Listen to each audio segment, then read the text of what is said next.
Welcome to an interview of Mark Moran, who has kindly agreed to be part of the Greystone Park Psychiatric Hospital Oral History Project.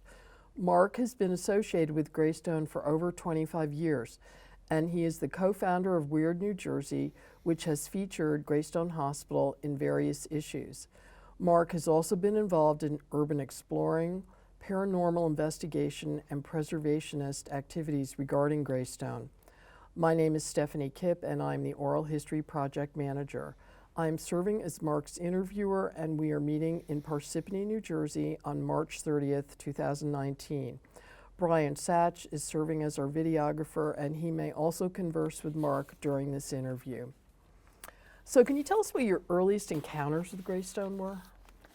When we started Weird New Jersey in 1999, a lot of it was just little snippets, clippings from the newspaper, odd news, things like that. And Mark was doing it, my partner Mark Skirman started it as sort of just a newsletter to send around to his friends. And then folks started writing to him and sharing things that they thought were weird, because Weird New Jersey covers a large umbrella of what is considered weird. It's not just ghosts and UFOs and Bigfoot. It's also kooky things that people put on their lawns and odd, forgotten architecture that doesn't seem to have ever served a purpose. And one of the things they wrote to us about was Greystone, and the people that grew up in this area would write the tales that they heard, the scary stories that they heard about the place. You have to remember that before Weird New Jersey, all of these tales that were told were of an oral nature. It was all word of mouth because there was literally no documentation of these kind of stories before Weird New Jersey. It was really the first publication of its kind. So we collected these crazy stories, whether they be, I remember the time we were eating dinner and the escaped mental patient came and knocked on our window of the kitchen, and how terrifying that was, or people saying, this is a big part of Greystone that isn't used anymore, and me and my friends snuck in late at night and we saw this, and we were scared, got our wits scared out of us. So that's really that's the way it began. And then when we started including stories like that in the magazine, people would write to us and they would tell their own story having to do with Greystone. And as the issues progressed of the magazine, it just became this ongoing theme that people would contribute what they knew and their experiences with Greystone. How did the interest in Greystone compare to other, like, psychiatric hospitals or abandoned hospitals? Well, there were probably two main catalysts for people's imagination back in that day, as far as we were concerned. Both being what people considered mental hospitals, although technically they weren't really both mental hospitals. Greystone obviously was, but the other one would have been the Essex Mountain Sanatorium in Essex County, in Caldwell, North Caldwell, and Verona. And there was a mental facility, but that was further down the hill. That was Overbrook, but that was really a separate facility. The large abandoned facility was the Essex Mountain Sanatorium. And people had very similar stories about both places, the tunnels that ran underneath it, encounters with mental patients that had been kicked out of the facility when it closed, who were still roaming the grounds and Really? wandering the tunnels. And the places really acted as a catalyst for all of the terrifying things that people already had in their minds. So when they went in these things really came to their own fears they brought with them, and they came to full fruition once the people got inside. Okay. Can you tell us a little bit about your collaboration with some other people regarding Greystone? Well, I think there's this new, well, relatively recent art form called urban exploration, or urbex, where folks use abandoned places as art, really, photography mostly. And there's very few, I think, artistic mediums that you can pinpoint exactly where and when it started. Mm-hmm. In this rare case, you can. The entire thing can be traced back to Greystone and also Essex Mountain Sanatorium, because there was no documentation of that genre before Weird New Jersey published stories about those two places. You can search all you like. You have to remember, the internet didn't exist back then when we started. I mean, maybe it existed in a very primitive form, but nobody was posting photos of the inside of mental hospitals. So that's really where it all started, and it just, with the growth of the internet and with the advent of digital photography, it's become a worldwide phenomenon. I mean, obviously there were probably people taking photos inside places, but there was nothing to do with. There was no place to put them, you know, without an internet, and there were no publications that focused on it like we did. So it was really important in that respect that these places were the catalyst for everything else that has come about afterwards. Now, I know that your partner was asked at one point by, I guess it was the Essex County Police, to put some sort of notice on your website mm-hmm. about people going into the Essex County Hospital mm-hmm. Center because they were concerned for their safety. Yeah. How often did that happen? We received letters from law enforcement asking us to warn people not to go into places, which is kind of ironic because, first of all, in the one instance they told us, you know, to tell people not to go into Overbrook. We had never even mentioned Overbrook in the magazine. We concentrated on the Essex Mountain Sanatorium, and that was close by, but it was a different facility. Overbrook was still an operational psychiatric hospital. So we posted it, but every issue of every magazine has that statement in it. There's a disclaimer on the website. Every time you go to one of these places, you see no trespassing signs. We're not there dragging people across private property lines. They see the sign. Why do we have to tell them what the sign is already telling them? So to try to put blame on us about people's free will is absurd.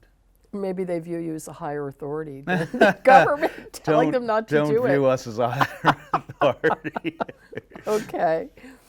Are there any other particular websites that you think, if people are interested in urban exploration, they might check out, like Forbidden Places or anything else? That there are literally an infinite number of websites that focus on urban exploration, and it's actually kind of destroyed the genre because like when we started publishing this in Weird New Jersey, the subtitle of the magazine has always been New Jersey's Local Legends and Best Kept Secrets. You can't keep secrets on the internet, because if you don't give somebody the information they need, they go to another site that will, or they ask a question. Somebody's going to answer it. How do you get, where is this place exactly? How do you get in? Things that we would never have said. We would never have told people those things. But it doesn't matter now. It's the Wild West out there. So that's really led to the destruction of urban exploration. Well, it's as I say, urban exploration started in New Jersey, and it's almost died in New Jersey because it's the information is too accessible to all.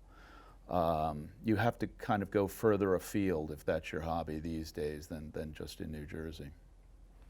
Getting back to Greystone and urban exploration, when it first started, like who was involved with that?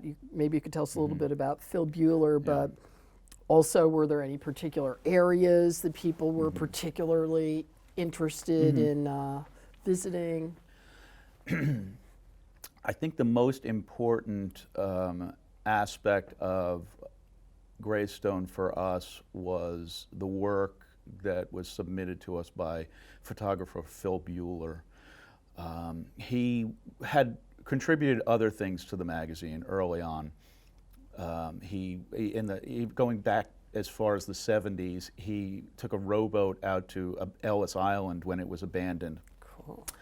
Now this was what urban exploration was all about, in that it was a forgotten piece of history, just sitting there, virtually inaccessible if you didn't go by boat, and there was so much history, the whole immigration system of America, you know, and Greystone was like that too. So when Phil asked me to suggest a place for him to go that he might explore, I suggested Greystone, because I knew he was such a talented photographer that he could find things that people would want to see.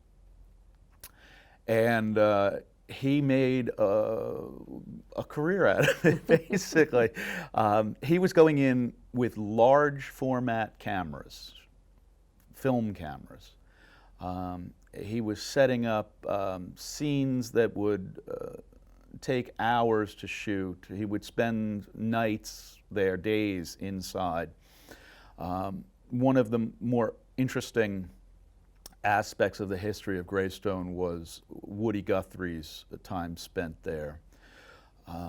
Phil went into Greystone and actually rooting through the thousands of mugshot negatives strewn around the floor, he managed to come up with not only Woody Guthrie's entrance photo, but also his exit photo. The odds of that happening are astronomical, to be able to, literally mountains of mugshot negatives. And later on, he did a video presentation where he morphed the photos from the entrance photo to the exit photo, and you can see this deterioration of Woody Guthrie during that time. That all would have been lost. That would have been plowed into the ground like everything else at Greystone if Phil had not really done his work for us that he did. At what point was urban exploration wasn't possible anymore at Greystone? At what point? Urban exploration became very difficult at Greystone, I think, due to the internet and its popularity on the internet. And as they closed off more and more wings, security became more tight, and that just progressed. When Phil was going there, he wasn't even doing as much time in the main building that was still open. There were so many outlying buildings that had been shut down, but were really not patrolled that well. They weren't secured very well. Phil knew exactly how to get into everything, and he didn't go posting it on the internet, which is the important thing, because the whole thing, the jig would have been up if he had. He made art out of it, and he published, I think, 2 books, and in addition to the work that he contributed to Weird New Jersey. So It was handled. It was all very handled in a very methodical and artistic and creative way. Okay, let's shift over a little bit to paranormal phenomena. Did people do any paranormal investigations at Greystone?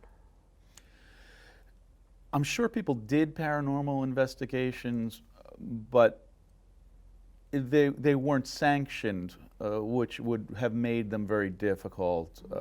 Now people go into places with night vision cameras and infrared, yada yada.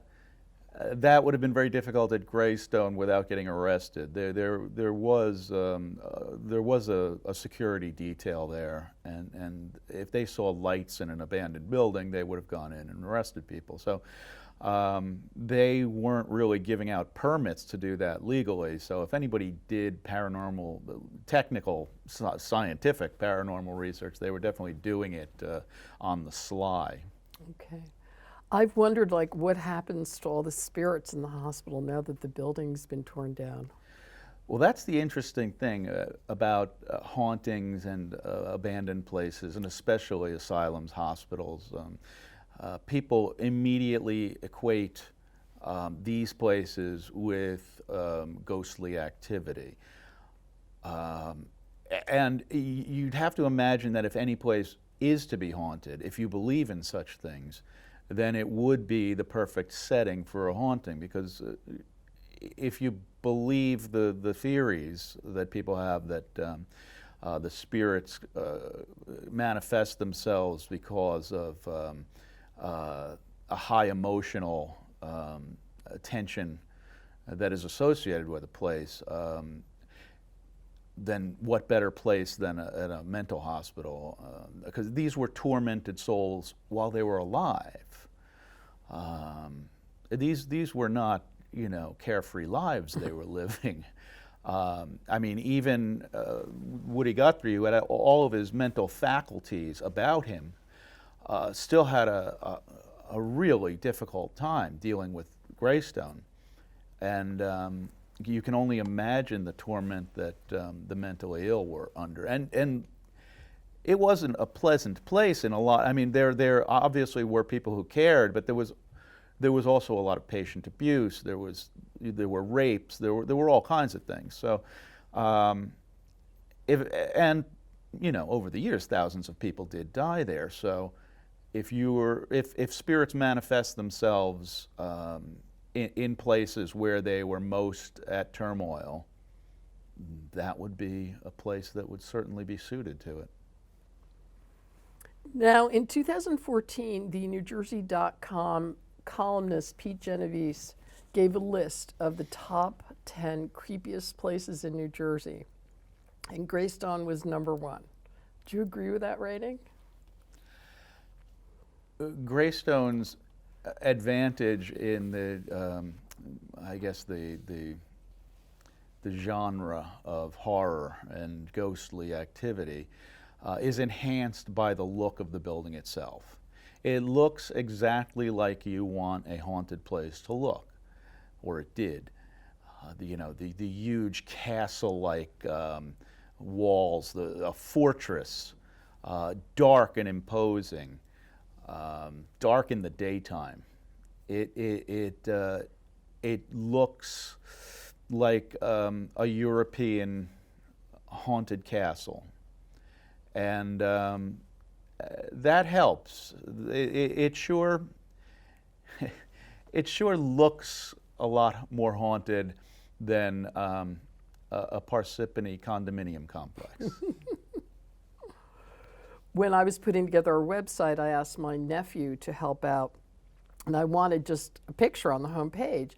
And he kept sending me all these pictures that were so creepy looking. He said, "Oh, I'm having a hard time finding anything that, is pleasant or whatever." So, and it wasn't just the building. I mean, the trees outside were the weeping trees. It just lends this air of gravitas to the whole scene. And then, of course, when it became abandoned and then the grass was growing up, vines were clawing at the walls, and you've got the bars on the windows and the screens, and even if you didn't believe in ghosts, it looked terrifying. Okay. Okay, anything else you'd like to tell us about urban exploration or paranormal or whatever, to whatever degree there was there, before we move on to some of the preservationist activities there? What else would I like to say? I think that the important thing in terms of urban exploration, with Greystone, it wasn't done in well, for us anyway, it wasn't done in a frivolous manner. It wasn't just a bunch of kids, going in and taking selfies and posting them on Instagram. It was really discovering a piece of history that had been lost and bringing it back into a situation where it made some people think, well, maybe this place is more than an eyesore. Maybe it's worth preserving. And I think that's the one real benefit that urban exploration played in preservation of Greystone. I also understand that once they got involved in the Preserve Greystone advocacy group, they kind of jump-started by their use of social media. Mm-hmm.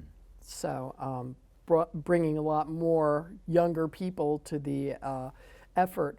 So were you involved at all, formally or informally, in Preserve Greystone or any other preservation groups? I did some interviews with the Preserve Greystone folks, documented some of their questions and answers for various media outlets and so forth. So, I was at the rallies. I championed their cause through our website. We're not really, we're a nonpartisan publication. We're really just reporters. People think that we're making up scary stories, but we're not at all. We're sharing other people's stories. I mean, we have to write, obviously. We have to digest this information and edit it and compile it. But we would pass along preservation information from Greystone for the masses through our medium, but we weren't directly trying to raise funds or start a preservation movement of our own. We have to remain sort of objective when it comes to that. Not to put you on the spot, but what's your best guess about why it was torn down, even though development companies said that they could come in? The reason I would say it was torn down is because New Jersey likes to sweep things under the carpet rather than take stock of our precious resources, places like Greystone, and to reuse them, repurpose them. Certainly could have been done. It would have been easily done. It's been done elsewhere. It's a building. It never should have gotten to the point where it did. The reason it became so difficult to rehab was because they let it deteriorate while they were still using it. And that's all on the state. They could have maintained it. They could have kept the heat on in those wings that were unused. They were just too cheap. If you turn the heat off in a part of a building, it's gone. The roof will go, the water drips in, it freezes, it expands, it contracts, and it's very hard to come back from. Even at that point, they could have brought it back, but they didn't. And why? Was having an empty field there more important? Aren't there enough empty fields in the state? So of the different proposals on how it could be repurposed, did any of them appeal to you? I think there's an infinite number of possibilities that you could have used. And you could have used a combination of any of them. You could have used commercial space. It could have been office space. It could have been living space. It could have been all of those things in one building, and people would have flocked to it. Mm-hmm. It would have been like a new town center. It would have been magnificent. Now, I know there was a proposal that came in from the people that restored, maybe they still run the Trans-Allegheny Asylum in West Virginia. Mm-hmm. How do you think that would have worked at Greystone? How would the local people felt about it? They did a great job with preserving the Trans-Allegheny Asylum. I've been there, and they've managed to restore certain parts of it to exactly the way it looked in the 1800s, while also keeping some of the places, some of the wings in it completely abandoned, but maintained, because they know people want to see that. People want to go on ghost tours. They want to take photographs in a urbex environment, and they'll pay money to do it. It's just another use that Greystone could have been put to, in addition to a plethora of other uses that were just ignored. So, any thoughts about dedicating the, I guess it used to be called Central Drive, changing the name to the Chris Christie Drive after New Jersey's former governor? I think renaming Central Drive Chris Christie Drive would be a real slap in the face to the people who wanted to preserve this unique part of the area's history. And to dedicate the drive to the man who was solely responsible for obliterating that history is, it's insulting. Okay, so starting to wind things down, what do you think we can learn from Greystone? I think the real lesson that we can learn from Greystone is to not ignore this places that we've been given, places that will never come again, because they don't build them like that anymore, literally. To take stock in places like that and not to sweep them under the carpet just because they bring back some unpleasant memories. There was a lot of mismanagement. There was a lot of pain and suffering. But it's important for people to remember that and say, yes, but we'll never let it happen again.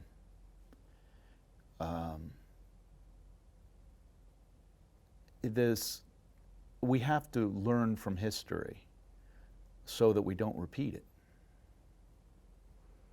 Okay, well, thank you, Mark, very much for your interview and presenting a different aspect of the Greystone history and experience to us. Thank you.